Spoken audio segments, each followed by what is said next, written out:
महाराष्ट्र में क्या हुआ, यूपी में कैसे खेला हुआ और अब आगे क्या होने वाला है, आज आपको सब कायदे से बताऊंगा। पहले बात महाराष्ट्र की। भाई महाराष्ट्र में तो महाविकास आघाड़ी को हवा ही नहीं लगी। बीजेपी का स्ट्राइक रेट तो ऐसा तूफानी रहा मानो ऋषभ पंत की बैटिंग का स्ट्राइक रेट। उद्धव जी के संजय की दूरदृष्टि काम भी नहीं आई। ना वो मोदी के एक हैं तो सेफ हैं के नारे का तोड़ खोज पाए, ना योगी के बटेंगे तो कटेंगे का।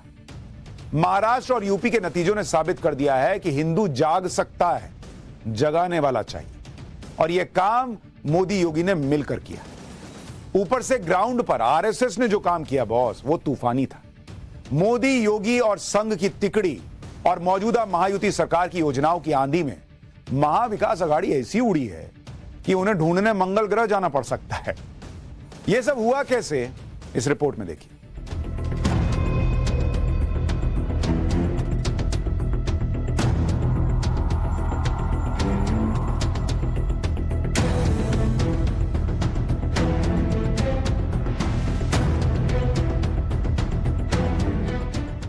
कहां तो तय थी कुर्सी अघाड़ी में हर एक दल के लिए, अब कौन लेगा जिम्मेदारी हार के दलदल के लिए।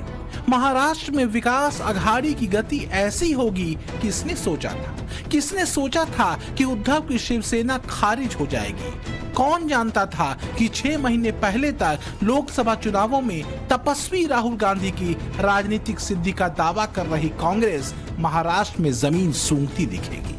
किसने देखा था कि महाविकास अघाड़ी के भीष्म पितामह का सत्ता स्वप्न ऐसे खंड खंड हो जाएगा और यूपी में अखिलेश यादव का हरे रंग से भरा समाजवाद भगवा लहर में उलट जाएगा।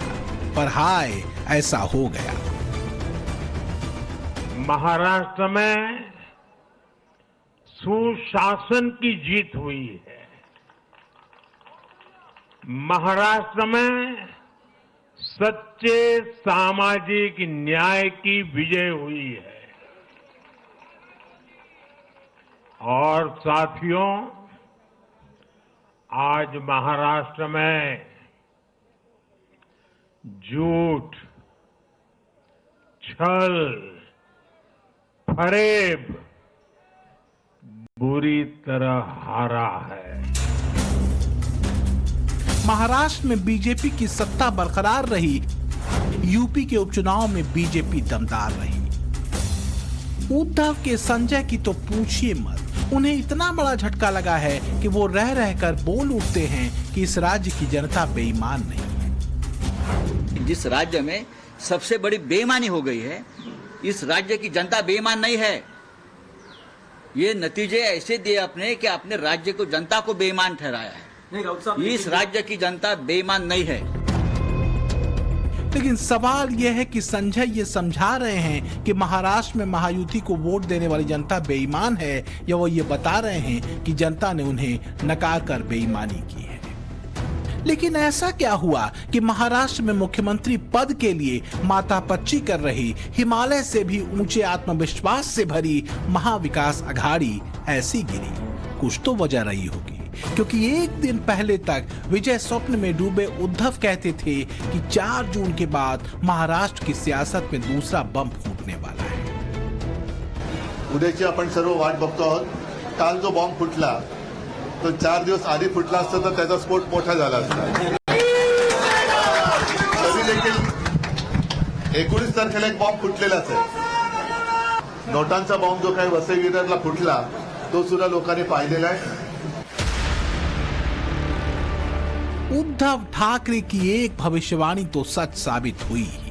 बम तो फूटा, लेकिन जमीन उनकी ही हिल गई और हसरतें उनके साथ ही महाविकास अघाड़ी की पिघली। तो क्या 6 महीने बाद महाराष्ट्र ने लोकसभा चुनावों की गई गलती को सुधार लिया? अगर देखें तो महाराष्ट्र में बड़े फैक्टर थे जो दांव पर रहे। मसलन बाला साहब की असली शिवसेना कौन? हिंदुत्व और विकास बनाम मुस्लिम तुष्टीकरण, परिवारवाद बनाम लोकतंत्रवाद की जंग, विपक्ष और राहुल गांधी का संविधान खत्म करने वाला फेक नैरेटिव बनाम ब्रांड मोदी पर भरोसा। प्रधानमंत्री का मेमोरी लॉस हो रहा है, मैंने कहा कि बीजेपी कॉन्स्टिट्यूशन पे आक्रमण कर रही है, वो कहते हैं संविधान पर आक्रमण कर रही है। हर भाषण में मैं कह रहा हूं, मैं इसको लेके खड़ा हो रहा हूं, कह रहा हूं कि भाई इस पर बीजेपी आक्रमण कर रही है। 1 साल से मैं बोल रहा हूं, मोदी जी को पता लगा कि लोगों को गुस्सा आ रहा है, तो मोदी जी कह रहे हैं, राहुल गांधी कह रहा है कि राहुल गांधी संविधान पर आक्रमण कर रहा है। महाराष्ट्र की चुनावी सभाओं में पीएम मोदी पर मेमोरी लॉस का तंज कर रहे राहुल गांधी को महाराष्ट्र की जनता ने जवाब दे दिया। हाल यह है कि इस बार चुनावों में कांग्रेस की लुटिया पिछली बार के मुकाबले ज्यादा गहरी डूबी है।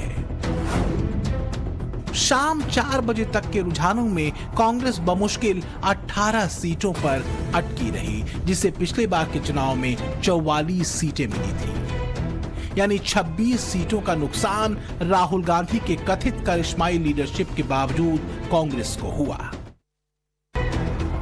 अगर महायुति के खेमे में आज जश्न के धमाके हैं और जीत की रंगत और जोश है, तो इसके पीछे 4 बड़े फैक्टर अहम हैं। पहला फैक्टर रहा विपक्ष के जाति में बांटने वाले कार्ड का काउंटर, एक है तो सेफ है का मोदी संदेश। वहीं दूसरा फैक्टर रहा हिंदुत्व की लकीर पर कसा योगी का बटोगे तो कटोगे का नारा। तीसरा अहम फैक्टर रहा जमीन पर शिंदे सरकार की योजनाओं का लाभ। और चौथा फैक्टर संघ की सक्रिय भूमिका। लाडले किसानों को मैं धन्यवाद देता हूं, और लाडले हमारे भाई हैं, लाडले सीनियर सिटीजन हैं, सभी वर्ग जो है, सभी वर्ग को मैं धन्यवाद देता हूं कि उन्होंने ऐसी विजयश्री प्राप्त कर दी है कि न भूतो न भविष्य तो ऐसी विक्ट्री जो इस बार मिली है। जो 2-2.5 साल हमारी महायुति ने काम किया है, ये महायुति ने जो काम किया है उसके काम के ऊपर ये जनता ने शिक्कामोर्तब किया है, काम को तवज्जो दिया है। तो सिर्फ 6 महीने में ही सियासी तौर पर पूरी तस्वीर बदल गई। और ये तस्वीर सिर्फ महाराष्ट्र में नहीं बदली, बल्कि यूपी की 9 सीटों के उपचुनाव में भी जनता ने भरोसा मोदी योगी के एक है तो नेक है वाले सूत्र पर ही किया, जातियों में बांटने वाली रणनीति पर नहीं। नरेंद्र मोदी जी ने जब आके कहा कि हम एक है तो सेफ है, और जिस दिन टाटा इंस्टीट्यूट की रिपोर्ट आई कि बांग्लादेशी मुस्लिम, रोहिंग्या मुस्लिम का जो आक्रमण है वो नहीं रोकोगे तो 2050 में मुंबई में सिर्फ 54% हिंदू बचेंगे। जिस दिन राहुल गांधी और उद्धव ठाकरे ने जो उलेमा बोर्ड, मराठी मुस्लिम सेवा संघ, उनकी 17 मांगे मान्य किए, उसी दिन महाराष्ट्र की जनता ने तय किया कि हमें छत्रपति शिवाजी महाराज वाला महाराष्ट्र चाहिए।